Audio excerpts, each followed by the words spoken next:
Hello everyone.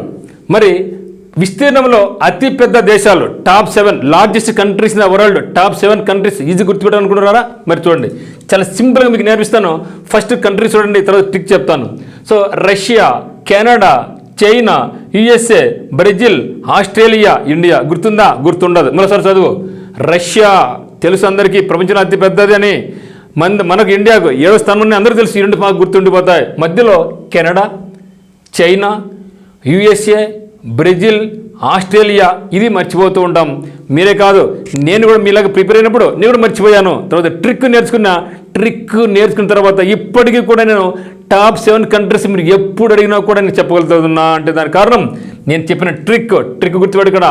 ఇక trick ఏం చెప్తున్నాను మీకంటే RCCU అని ట్రిక్ పెట్టుకో. సరే, ఎట్లా గుర్తుపెట్టుకోవాలా? సో ఒక బిల్డింగ్ స్ట్రాంగ్గా ఉండాలనుకుంటే మన రూఫ్ను RCCతో కట్టుకోవాలా. సో అందరికీ తెలుసు కదా RCC అంటే ఏమి?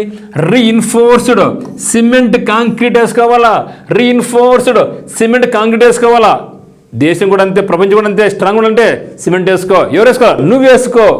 బాయ్, నీకు రెస్పెక్ట్ నేను ఇవ్వాలి కదా. ఇప్పుడు చూడండి, ఆర్ అంటే రష్యా, సి అంటే కెనడా, సి అంటే చైనా. ఇక్కడ మళ్ళీ మీకు డౌట్ వస్తుంది, సార్ సి అంటే నేను ఫస్ట్ చైనా అనుకుంటా, నెక్స్ట్ సి అనుకుంటే కెనడా అనుకుంటా. వద్దు, కెనడా అండ్ చైనాలో మనకి డిక్షనరీ ప్రకారం ఏది ముందు వస్తుంది?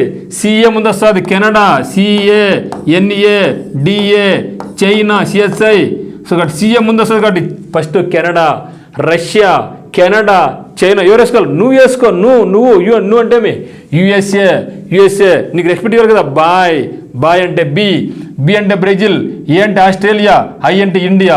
ఈ విధంగా RCCUBEI ద్వారా ప్రపంచంలోనే 7 అతిపెద్ద కంట్రీస్ను మనం సులభంగా గుర్తుపెట్టుకోవచ్చు. సో అందరికీ ఆల్ ది వెరీ బెస్ట్. మీరు ఇటువంటి మనీ ట్రిక్ వరకు మనకు యూట్యూబ్ ఛానల్ను ఈరోజే సబ్స్క్రైబ్ చేసుకోండి.